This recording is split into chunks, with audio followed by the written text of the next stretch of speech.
Da inicio la segunda clase de principios, leyes y variables fisiológicas, en este caso pulmonares, de la cátedra Electromedicina en la carrera Tecnología Cardiopulmonar. Les habla su profesor Saúl Flores. Comencemos con un recuento anatomofisiológico del sistema respiratorio. Brevemente, será breve. Tenemos la cavidad nasal, ¿ok? El conducto nasal, la cavidad oral con todas sus estructuras, pero no es necesario describirlas en este caso. Más nos importa conocer el recorrido, ¿ok? Posterior a ellos tenemos la faringe, que se divide en tres: la nasofaringe, la orofaringe y la laringofaringe. En la nasofaringe es importante diferenciar que solamente debe ingresar aire, ¿ok? Es un conducto que está hecho solamente para el paso del aire. Mientras que la orofaringe es un conducto por el que puede pasar tanto aire como alimento. Igual que la laringofaringe. Puede pasar tanto aire como alimento. Ahora, posterior a ello, y en lo que la estructura siguiente, que sería la laringe, se encuentra un primer cartílago muy importante, que es la epiglotis. La función principal de la epiglotis es cerrar o servir como tapa, digámoslo de esa manera, de la tráquea. ¿Para qué? Para que durante la deglución, en el momento que hay alimento o líquido en la cavidad oral y cuando se hace el esfuerzo de tragar, se elevan estructuras que están en la laringe, lo que permite que este cartílago, que es la epiglotis, cierre la cavidad o el conducto de aire que va en dirección hacia la tráquea, y el alimento simplemente pueda seguir su curso hacia el esófago. ¿Okay? Si seguimos ese camino, acá tenemos la laringe un poco más estructurada. La laringe es una de las estructuras que la conforman la mayor cantidad de cartílagos. Sin embargo, acá solo resaltan el cartílago tiroides y el cartílago cricoides. Estos cartílagos son los que observamos con mayor prominencia en los hombres en la parte anterior del cuello. Si seguimos, podemos observar la estructura de la tráquea. La tráquea también se puede, digamos, manipular. Si tocan la superficie anterior de su cuello, se pueden sentir como una especie de anillos mientras van bajando de esa prominencia en dirección hacia su pecho. Lentamente pueden sentir los anillos de la tráquea, que son anillos cartilaginosos. Esos anillos le dan mayor rigidez a la estructura de la tráquea, por lo cual no es fácil colapsarla y tampoco es fácil expandirla, pero no es totalmente un anillo cerrado. Como vemos acá la estructura en un corte transversal que se le realiza a la tráquea, vemos como el anillo no está completamente cerrado y en este lado tiene músculo liso, que es el músculo traqueal. Este músculo liso que está en dirección posterior en contacto con el esófago permite que durante la deglución, cuando la comida pasa por el esófago, esta estructura pueda colapsarse un poco o ceder sin que obstruya el paso del alimento. Si fuera un anillo totalmente cerrado, podría ser una molestia esta estructura sólida aquí para el esófago, por ello tiene este músculo liso. Ahora, esta estructura de cartilaginosa, como les mencioné anteriormente, le da más solidez. Le da más solidez a la tráquea porque, como les expliqué, es un conducto que no debe ser fácilmente colapsable. Su función es servir para el paso del aire. Cuando llega a una cierta distancia, se divide en dos, se bifurca en los bronquios principales y esta área se llama carina. Los bronquios principales ceden otros bronquios que son los bronquios lobulares y luego los bronquios segmentarios. Los bronquios segmentarios también se siguen dividiendo hasta crear bronquiolos, los bronquiolos en bronquiolos más pequeños, y cada vez que se subdividen van perdiendo más anillo cartilaginoso, van perdiendo cartílago y se vuelven casi totalmente músculo liso hasta que son solo músculo liso. Esa zona, esa área bronquial que es solo músculo liso, sí es fácilmente colapsable y también es fácilmente expansible, a diferencia de estas son más rígidas. En un corte longitudinal podemos observar, podemos observar histológicamente algunas células que conforman la anatomía de la tráquea. Es importante muy importante tres, como son las células caliciformes que están en esta área. Esas células se encargan de producir moco, ¿ok? Producir el fluido bronquial. Y superior a ellos se encuentran las células ciliadas, que contienen unos microfilamentos, unas especies de estructuras móviles que movilizan, valga la redundancia, el moco en contra de la gravedad, o sea, en esta dirección, para que llegue finalmente a la laringe, y una vez acá en la laringe, el ser humano puede decidir si expulsarlo o deglutirlo, tragarlo. Bien, a este nivel de la laringe se encuentran las cuerdas bucales. Estas son las cuerdas bucales. Acá está la epiglotis, las cuerdas bucales reales y las cuerdas bucales falsas. Tienen una función importante. Las cuerdas bucales reales permiten que al pasar el aire entonar un sonido. De las cuerdas bucales depende bastante nuestro tono de voz, la velocidad por la que pasa el aire y si está abierta o cerrada. ¿Okay? Acá está abierta, acá está cerrada. Mientras que las cuerdas bucales falsas no tienen función en la entonación, sino en cerrar la estructura y servir, apoyar a la epiglotis en el cierre del paso del aire de la tráquea. Hay un dato fisiológico y fisiopatológico acá, que una reacción alérgica podría generar algo llamado laringoespasmo.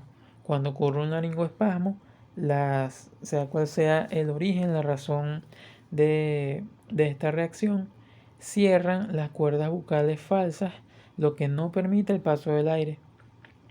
El paso del aire no podría ir en esta dirección, pero tampoco podría salir, lo que es una situación bastante desesperante, considerando que una obstrucción, por ejemplo, a este nivel permitiría que el aire fluya hacia el resto de los bronquios, pero una obstrucción a este nivel no permitiría que el aire pasara ni que saliera, lo que es bastante peligroso y debe ser solucionado lo antes posible. Continuamos con el recuento fisiológico. El camino, ya les expliqué, de la bifurcación de la tráquea en los bronquios principales, luego los bronquios lobulares, 3 lóbulos para el pulmón derecho, 2 lóbulos para el, 3 lóbulos para el pulmón derecho, 2 lóbulos para el pulmón izquierdo. Ellos se seguirán dividiendo y dividiendo hasta formar los bronquiolos y finalmente los alveolos. Acá hay un espacio en los dos pulmones que representaría esta área, que es en donde las pleuras se revisten unas sobre la otra. Las pleuras son la estructura que cubren los pulmones. Son dos, una pleura parietal que tiene contacto con el exterior y con la parrilla torácica, y una pleura visceral que tiene contacto directo con las estructuras internas de los pulmones, alveolos, entre otros. El ilio, que es ese orificio interno de los pulmones, es por donde pasan los bronquios principales, los bronquios lobulares, las venas, arterias y nervios, y el sistema linfático, los vasos del sistema linfático. Acá tenemos el final del recuento anatomofisiológico, que sería la unidad funcional. Lo más importante en los pulmones son los alveolos. Fíjense cómo este sería el final del bronquiolo, que da lugar a un bronquiolo terminal y luego un bronquiolo respiratorio. En esta área, en los bronquiolos respiratorios, empiezan a tener una cantidad pequeña de alveolos y es donde realmente inicia el intercambio gaseoso. A nivel de los bronquiolos no hay intercambio gaseoso porque no tienen alveolos. Entonces esas estructuras sirven solamente para el paso del aire, todo lo que les había explicado acá, solo para el paso del aire, y únicamente empieza a haber intercambio gaseoso cuando el aire llega a los alveolos. Es muy importante, son estructuras muy importantes, son básicamente la finalidad del aparato respiratorio, el producto final. Acá se pueden observar algunas células que trabajan en conjunto con los alveolos, como son el macrófago alveolar, que se encarga de eliminar las partículas que lleguen a ese nivel, partículas que el moco no puede expulsar en dirección en contra de la gravedad, pues serán estos macrófagos que se encargarán de que no dañen el alveolo. Tenemos también células alveolares grandes o células alveolares tipo 2 que se encargan de secretar el surfactante pulmonar o el surfactante alveolar. Es como una película de líquido que recubre los alveolos. Ese tema lo vamos a aclarar más adelante. Y acá vemos lo que sería la membrana respiratoria, que es esa interfaz en la que el aire le entregará oxígeno a las células, en este caso los glóbulos rojos, mientras que ellos entregarán el dióxido de carbono al aire y será expulsado. Bien, para que pueda existir flujo de aire dentro y fuera de los pulmones, tiene que haber, así como el corazón es una bomba, digamos que el tórax o para los pulmones, lo que permite que se cumpla esa función mecánica que es la ventilación, deben haber músculos implicados. Hay dos grupos de músculos, podemos dividirlos en la musculatura inspiratoria y la musculatura expiratoria. La musculatura inspiratoria, básicamente el esternocleidomastideo, escaleno, los intercostales externos y el diafragma. El diafragma es el músculo principal, es este que está acá en forma de cono. Es el músculo responsable cerca del 50% de la respiración. Lo usamos todos los días en la respiración normal porque es el que más ejerce presión en la caja torácica. Cuando él se contrae, su forma de cono se aplana, lo que expande la caja torácica y de manera anterior y ejerce una presión que les explicaré más adelante cómo funciona. Los intercostales externos tratan de alejar las costillas, alejarlas entre sí para expandir más la caja torácica, mientras que la expiración en relajación normalmente depende de la elasticidad de los pulmones y su capacidad de retracción elástica. Así que la expiración no suele requerir de energía para que ocurra, simplemente ocurre por retracción elástica. Sin embargo, cuando tomamos mucho aire o necesitamos superar una presión mayor, sí se requiere el uso de los músculos expiratorios, que uno de los más importantes son los músculos abdominales. Cuando ejercemos tensión allí, el aire sale fácilmente porque las vísceras, todo lo que tenemos en la cavidad estomacal, empujarían el diafragma hacia arriba y permitirían que el aire saliera. Y el diafragma pues también puede ayudar como musculatura expiratoria. Y los intercostales internos, recordemos que los intercostales externos tratan de separar las costillas, mientras que los internos las unen, lo que cerraría la caja torácica. El control de la respiración se encuentra en esta área, que sería el bulbo raquídeo y la protuberancia. Tanto para control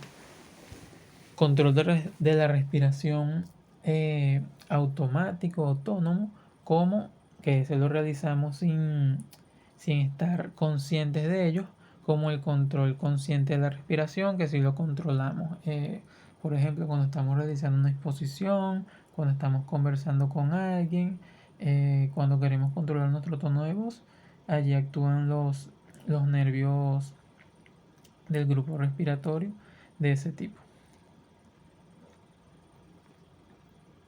Si vamos acá a presión y flujo de aire, vemos que hay 4 leyes fisiológicas de la respiración que son sumamente importantes. La ley de Boyle nos dice que la presión de una cantidad determinada de gas es inversamente proporcional a su volumen. La ley de Charles, el volumen de una cantidad determinada de gas es directamente proporcional a su temperatura. La ley de Dalton, la ley de Henry, que se las estaré describiendo una por una con ejemplos y con aplicaciones reales a la fisiología respiratoria. Bueno, antes de empezar, debo decirles que estas son leyes que debemos sabernos prácticamente de memoria para poder entender la fisiología respiratoria. Y por supuesto su uso en los diferentes estudios cardiopulmonares, principalmente pulmonares. Bien, los mismos principios de presión que se aplicaban en las cavidades cardíacas se pueden aplicar para entender los mecanismos ventilatorios. En primer lugar, definamos qué es la presión atmosférica o barométrica. Un concepto nos dice que es la presión, es el peso del aire sobre una persona, pero para ser más exacto y entenderlo de mejor manera, esta sería la suma de la presión de todos los gases que conforman el aire para un total de 760 milímetros de mercurio a nivel del mar.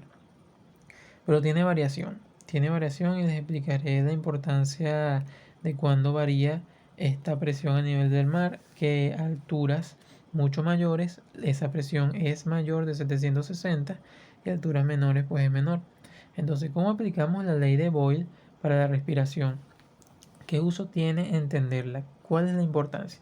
Pues la ley de Boyle nos dice, la presión de una cantidad determinada de gas es inversamente proporcional a su volumen, suponiendo una temperatura constante.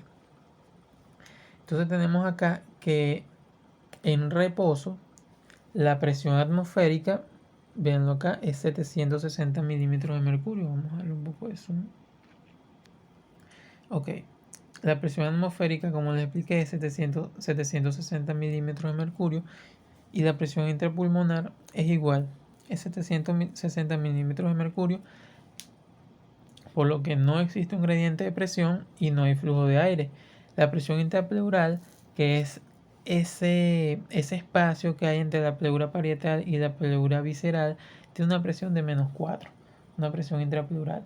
¿Qué quiere decir eso? Que los pulmones siempre están a favor de la inspiración. Esa presión ayuda un poco a realizar la inspiración. ¿Por qué? Porque está a favor de que exista un gradiente de presión negativo. Si hay menor presión en los pulmones, ¿qué va a ocurrir? Por el gradiente de presión el aire va a ingresar. Ahora, ¿qué pasa cuando los músculos como el diafragma se empiezan a contraer para que la presión en los pulmones disminuya?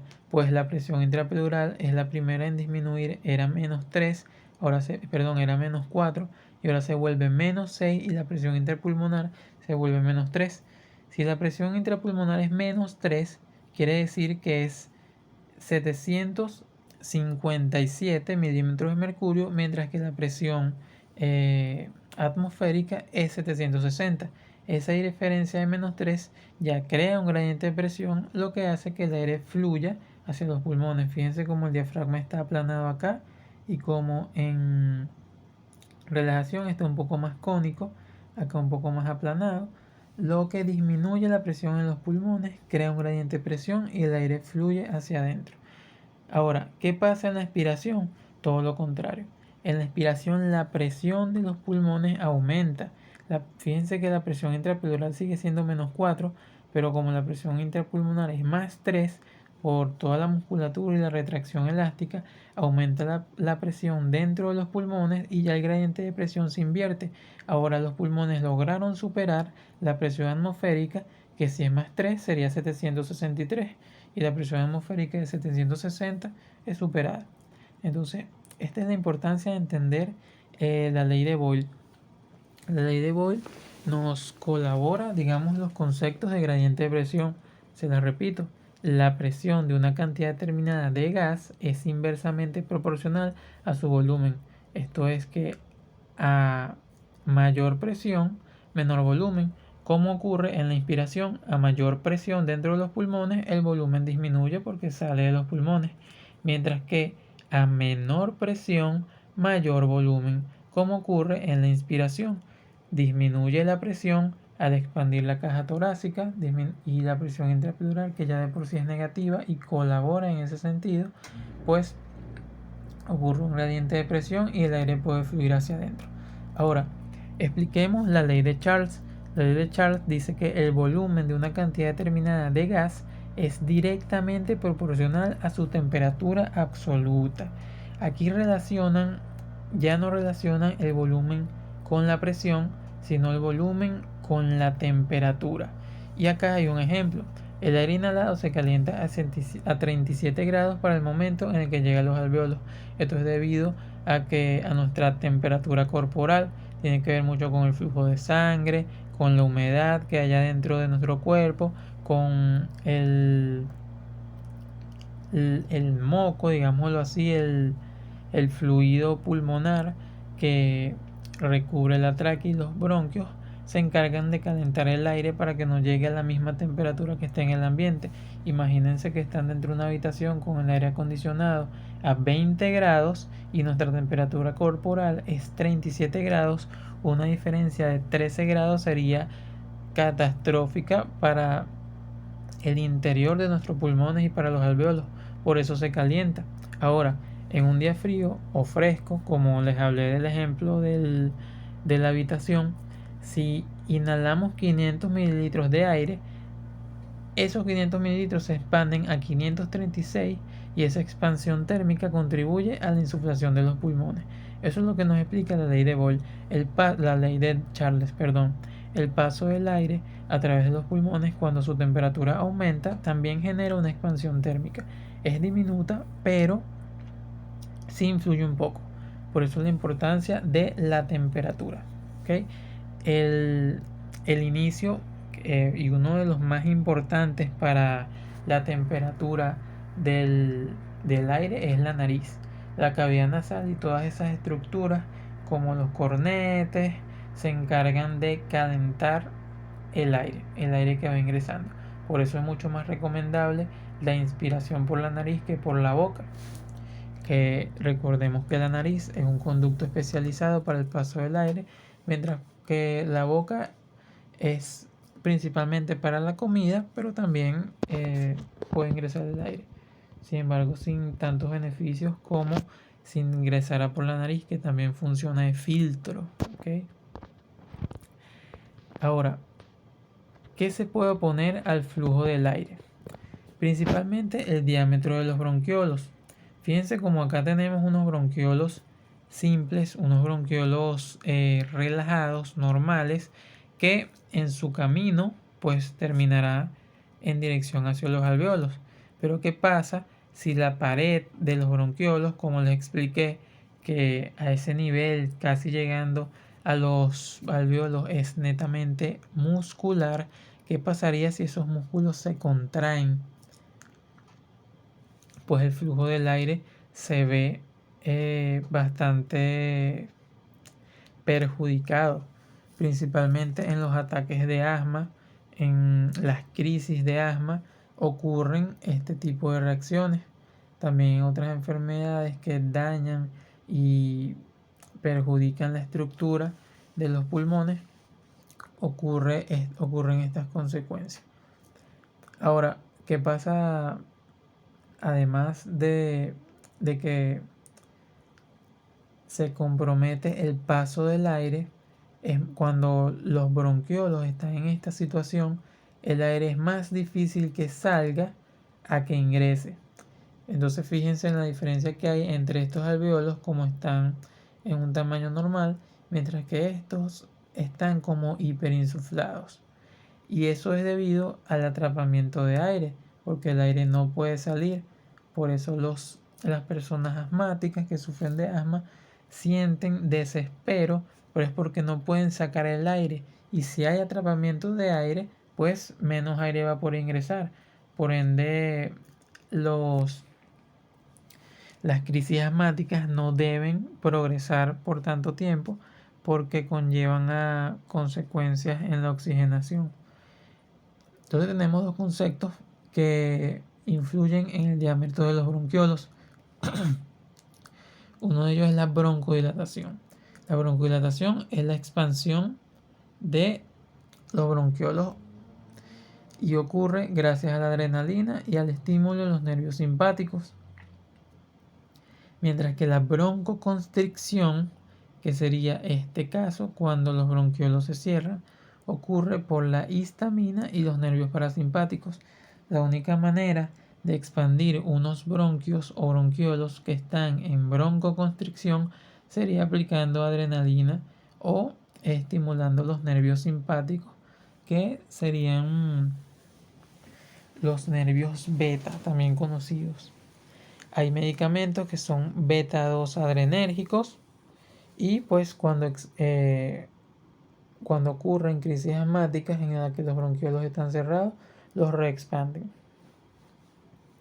Pero también otras situaciones como el aire frío o alguna sustancia a la que el individuo sea alérgico, ocurriría la broncoconstricción, que debe ser salvada por la broncodilatación. Ok, otro factor que influye en la resistencia del aire, la resistencia al flujo del aire, es la distensibilidad pulmonar. Acá tenemos un ejemplo de unos pulmones que serían relativamente normales, pero en unas patologías, como traté de mostrárselas acá, que en este caso sería la fibrosis pulmonar, pues las estructuras en realidad fisiológicas del pulmón se endurecen. En el caso de la fibrosis pulmonar se explica mejor como que si fuera una cicatrización y esa estructura se endurece, lo que disminuye la elasticidad del pulmón. En estos casos el tórax se expande, los músculos respiratorios hacen su función, pero por más que el tórax se expanda, los pulmones no lo harán porque es un tejido cicatrizal y el tejido cicatrizal es más sólido que la elasticidad natural que tienen, por ejemplo, los músculos de los bronquiolos. En este caso lo perderían, como también perderían la capacidad de los alveolos de insuflarse, porque se destruyen por ciertas enfermedades diferentes. ¿Ok? Entonces la distensibilidad pulmonar depende de la elasticidad que tengan los pulmones para insuflarse. Puede funcionar la caja torácica, pueden funcionar los músculos respiratorios, que mientras estén mejor entrenados podrán ayudar un poco a la expansión pulmonar, pero por más que estos actúen, si hay una destrucción suficientemente amplia de los alveolos y o los bronquiolos, los pulmones no se van a expandir. Y eso por supuesto que se opone al flujo de aire, sobre todo en la inspiración, mientras que el diámetro de los bronquios influye más en la expiración. Un tercer factor mencionado acá es la tensión superficial de los alveolos.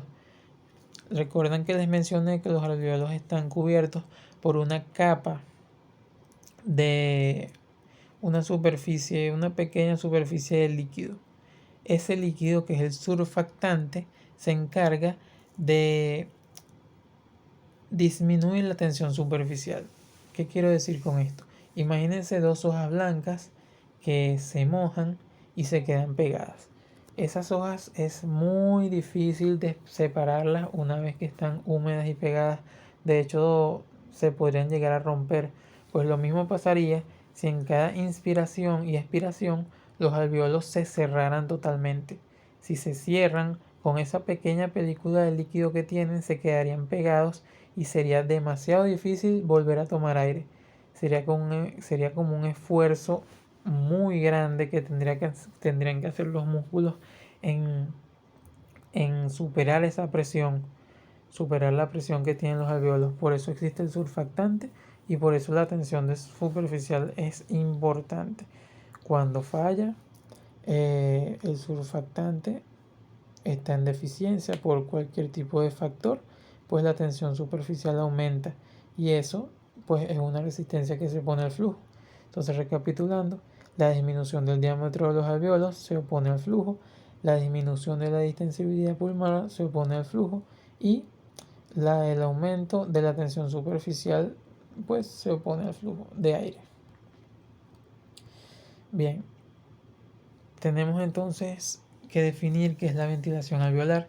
Les expliqué anteriormente que el aire puede entrar por la cavidad nasal en esta dirección y hacia los pulmones, y por la cavidad oral también ingresa aire. Pero ¿por qué es importante entender qué es la ventilación alveolar?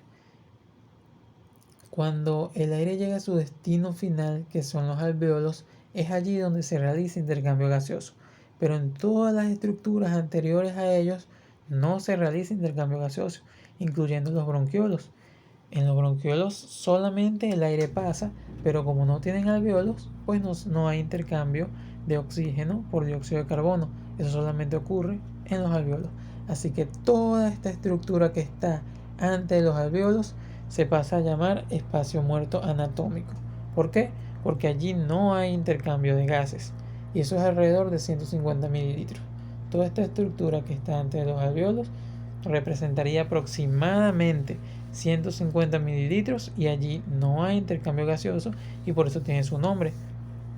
Mientras que el espacio muerto fisiológico o total es la suma del espacio muerto anatómico más cualquier otro espacio muerto patológico que pueda existir.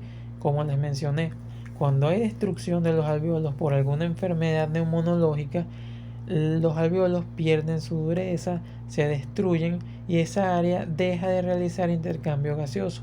Por ende, si hay una enfermedad pulmonar, el espacio muerto aumentará, tanto el anatómico como el fisiológico, porque se sumará el ya existente espacio muerto anatómico con el espacio muerto adicional producto de una enfermedad, lo que aumentará el espacio muerto total.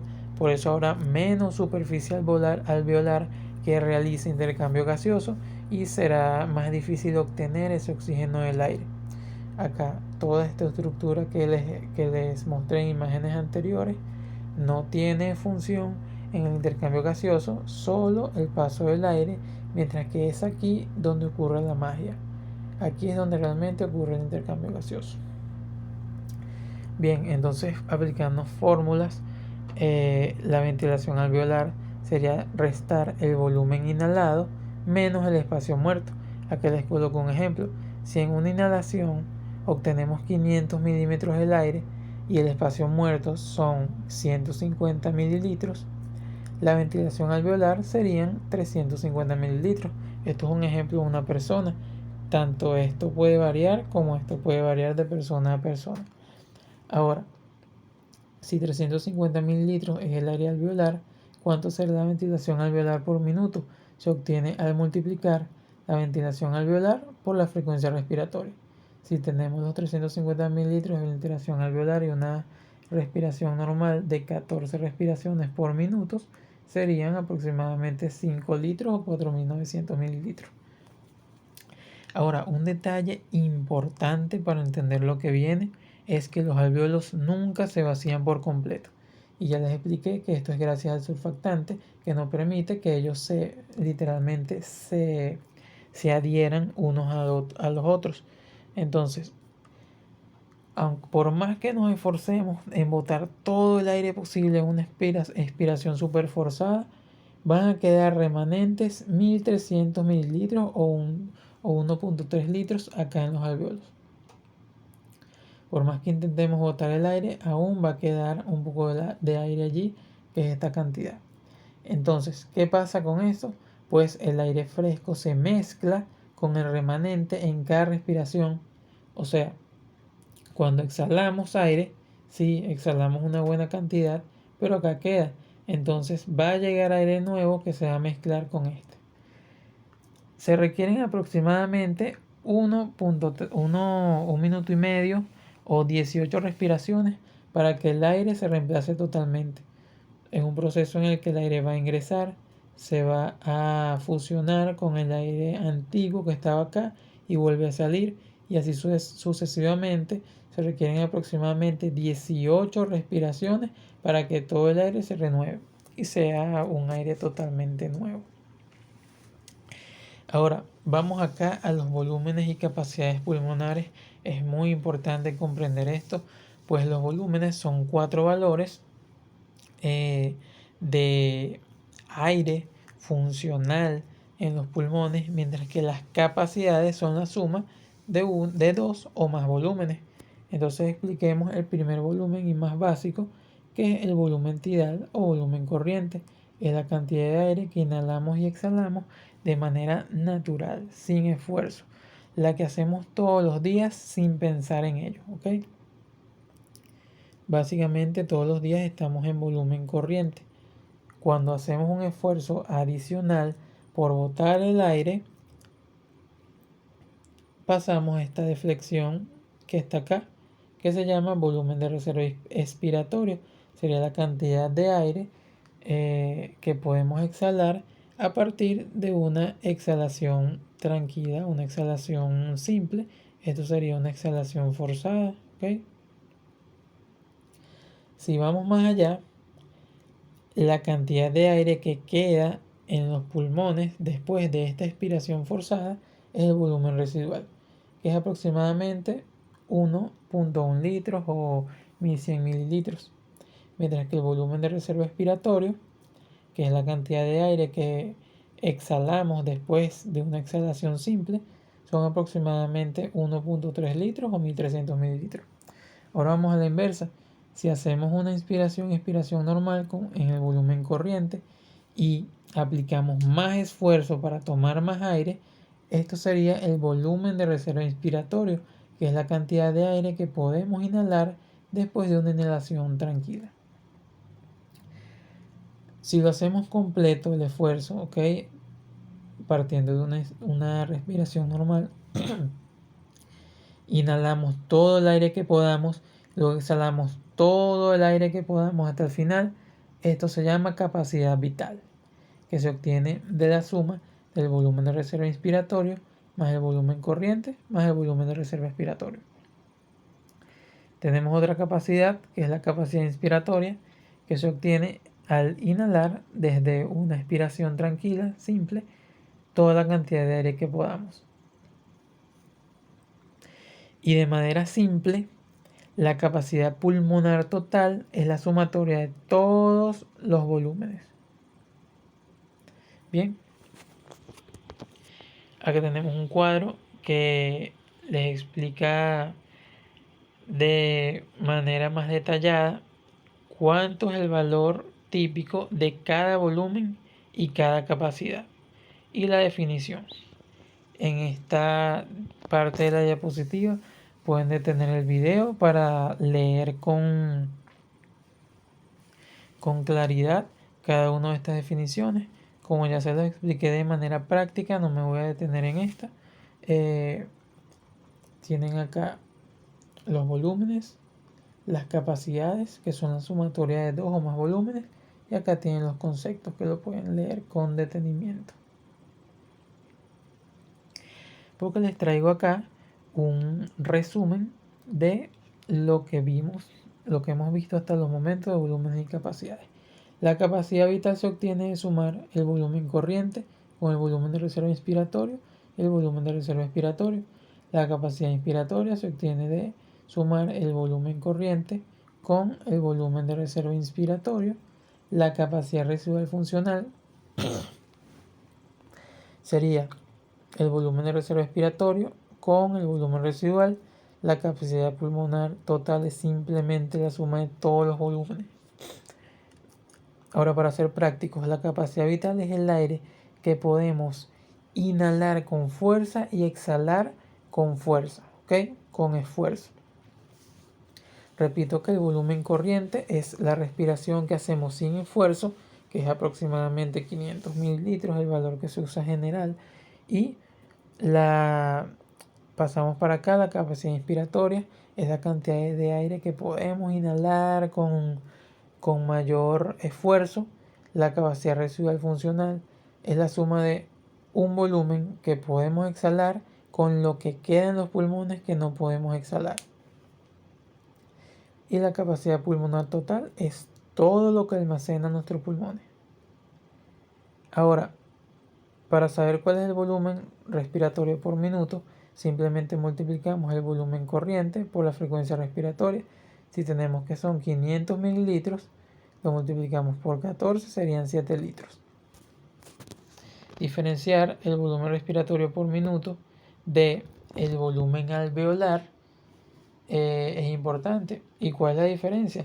Pues que en el volumen respiratorio por minuto no le restamos el espacio muerto, porque el volumen alveolar significa la cantidad de aire que hace intercambio gaseoso, mientras que el volumen respiratorio pues es toda la cantidad de aire que ingresa, sumando la que va por las vías respiratorias que no hacen intercambio gaseoso con las que sí lo hacen.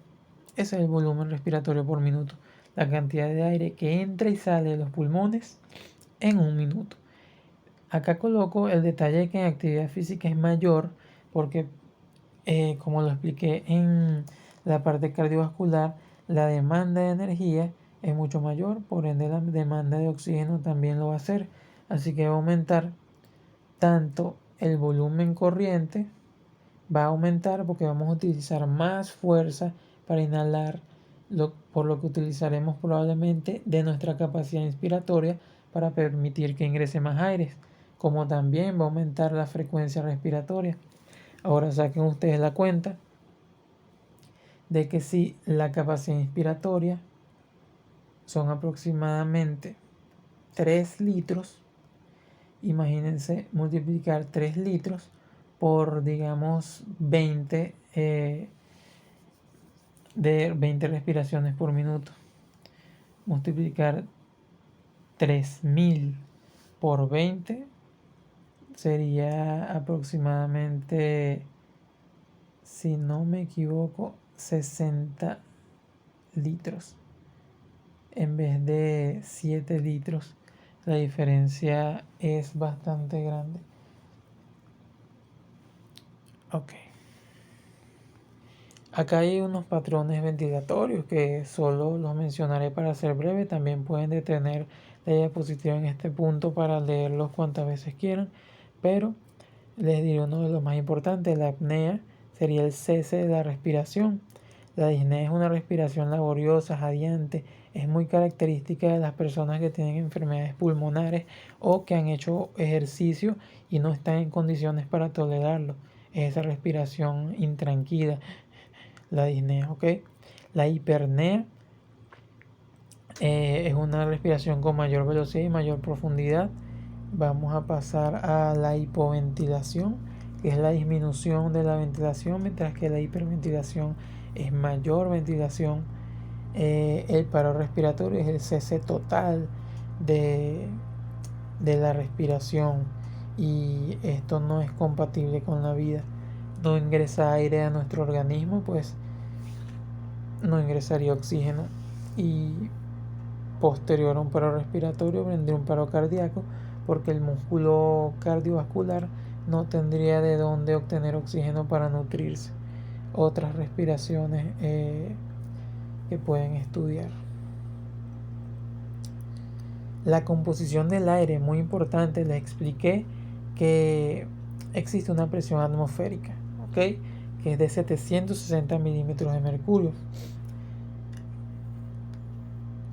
Y para eso, para explicar un poco más cómo se conforma la presión atmosférica, viene la ley de Dalton, que es la tercera de las leyes que les comentaba anteriormente, que nos dice que la presión total de una mezcla de gases es igual a la suma de las presiones parciales de sus gases individuales.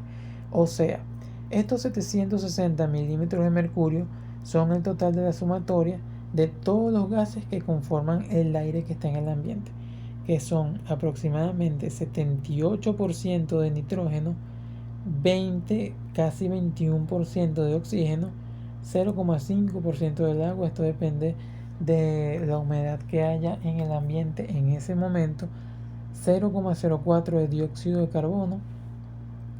La contaminación del aire aumentará esta cantidad, ¿sí? Dependiendo de la zona en la que estés. Si estás en la ciudad o en la montaña, depende mucho. Y hay otros gases en el ambiente como el ozono u otros contaminantes que conforman la presión atmosférica, pero estos son algunos. La sumatoria de estos porcentajes y la representación en milímetros de mercurio conforman los 760 de aire inspirado o aire atmosférico. ¿Por qué se diferencia el aire alveolar del aire inspirado? Fíjense, acá hay una diferencia en nitrógeno, también hay una diferencia considerable del oxígeno, es menor, el agua es mucho mayor, el dióxido de carbono es mucho mayor, pero al final siguen siendo estos 760 milímetros de mercurio. ¿Por qué? ¿Por qué ocurre esto dentro de los pulmones? Recuerden que en los alvéolos queda un aire remanente.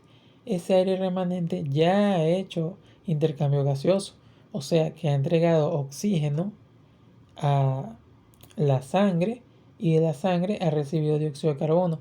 Entonces, cuando este aire y las partículas que lo componen se unen con pues va a disminuirse el oxígeno porque se está uniendo aire cargado de oxígeno con aire que ya ha perdido oxígeno.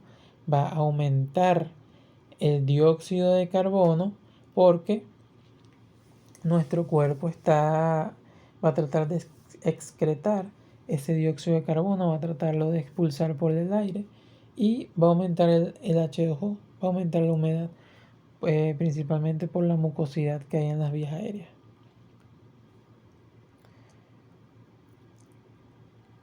Ok, el intercambio gaseoso alveolar ocurre a este nivel. ¿Gracias a qué? Gracias a la membrana respiratoria que está acá. Las membranas respiratorias son una serie de estructuras que tienen que superar tanto el oxígeno para pasar de los alvéolos a la sangre como el dióxido de carbono para pasar de la sangre a los alvéolos y ser expulsado en el aire. Y para eso nos sirve la cuarta y última ley, que es la ley de Henry, que nos dice que en una interfaz aire-agua la cantidad de gas que se disuelve en el agua está determinada por la solubilidad en agua y su presión parcial de aire. Aquí entran nuevamente los gradientes de presión. ¿Por qué? Porque esta sangre que está aquí en los capilares alveolares, fíjense cómo rodean los capilares alveolares, rodean los alvéolos. Esta sangre está oxigenada. Perdón, repito. Esta sangre de los capilares alveolares está desoxigenada y viene pues de todo el cuerpo, viene a entregarle oxígeno y nutrientes a todo el cuerpo y llega a los alvéolos para obtener el oxígeno del aire. Así que cuando existe el gradiente de presión, pues el aire tiene una gran cantidad de oxígeno, estos no, porque ya se lo entregaron al organismo, así que por gradiente de presión el oxígeno pasará en esta dirección, mientras que el dióxido de carbono del ambiente es muy poco, pero el dióxido de carbono de esta sangre es muy grande porque lo recibe del tejido, que es un desecho, así que por gradiente de presión pasa directamente el dióxido de carbono de los capilares alveolares a los alvéolos. Y leemos acá, cuanto mayor sea la presión de dióxido de carbono en el área alveolar, o sea aquí, mayor la cantidad de oxígeno que recoge la sangre. Y también ocurre lo mismo en sentido contrario. La sangre que llega a un alveolo tiene mayor presión de dióxido de carbono que el aire, por ende el dióxido de carbono se libera. Aquí tenemos una imagen muy pero muy bonita que representa cada una de las fases en el aire inspirado en el sistema cardiovascular. Por eso es que el corazón y el pulmón no pueden definirse separados. Son como uno. Por eso la carrera es tecnología cardiopulmonar. No podemos separar uno del otro. Vamos acá. El aire inspirado tiene una presión de oxígeno bastante alta de 159 milímetros de mercurio, pero muy baja de dióxido de carbono. Cuando ese aire rico en oxígeno y pobre en dióxido de carbono se combina con el aire remanente que había en los alvéolos, pues hay un cambio en ellos. El aire alveolar pasa a ser 104 milímetros de mercurio, el oxígeno alveolar, disminuye al combinarse con un aire pobre en oxígeno, pero aumenta mucho al combinarse con un aire rico en dióxido de carbono. Ahora, estas mismas cantidades de presión, tanto de dióxido de carbono y de aire alveolar que hay acá, son las que van a pasar a la sangre oxigenada. ¿Okay? La sangre oxigenada llega a la aurícula izquierda y hay un detalle acá, porque la presión de oxígeno es 104 apenas saliendo de los pulmones y pasa a ser 95 en la aurícula izquierda, porque recordemos que los pulmones, al ser unas estructuras vivas, también deben nutrirse, pero hay dos caminos en la sangre que va hacia los pulmones. La primera es por el circuito pulmonar, que es esa sangre desoxigenada que viene de todo el cuerpo y se oxigena en los alvéolos.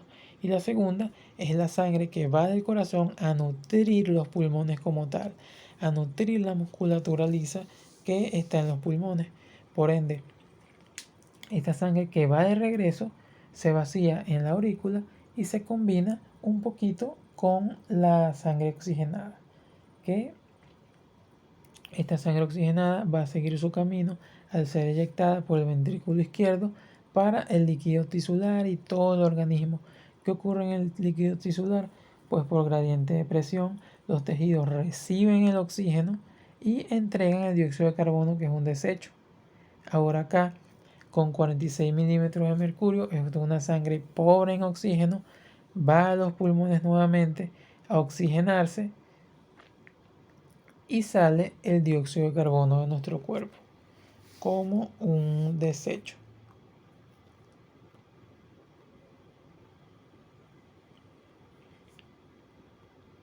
Un último detalle, porque el aire expirado tiene más oxígeno que la sangre desoxigenada, porque nuevamente se combina el aire remanente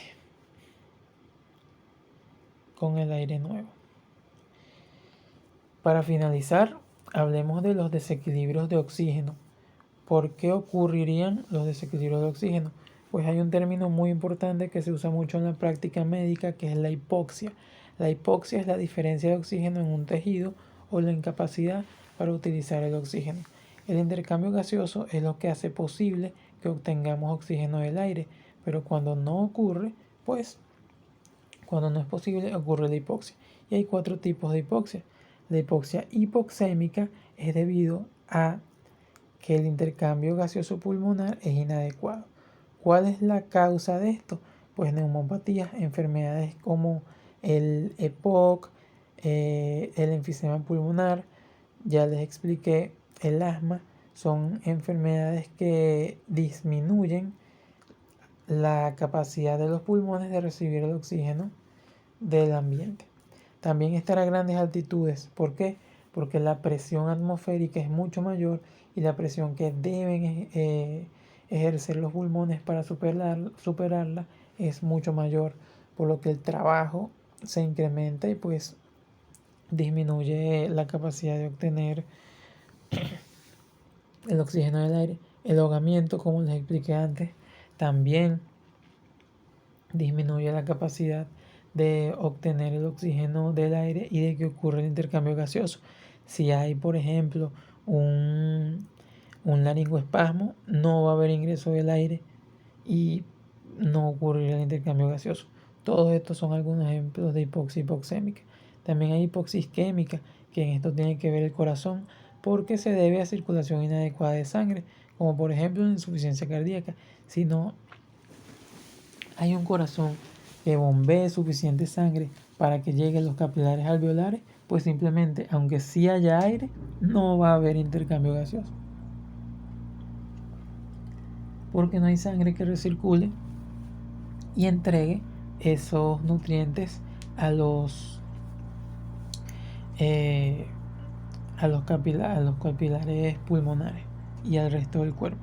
También hay una hipoxia anémica, que es la incapacidad de la sangre para transportar O2, y esto se debe a que no hay suficientes glóbulos rojos que transporten el oxígeno.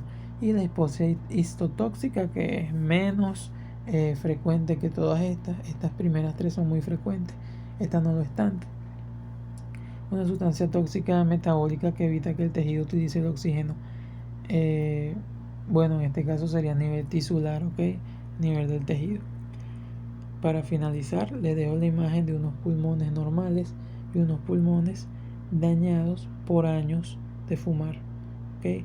Esto crea cáncer de pulmón, crea EPOC, crea enfisema. El enfisema disminuye la distensibilidad y el trabajo para respirar. El EPOC destruye los alveolos, cualquiera de los caminos. Bueno, el cáncer destruye todas las células.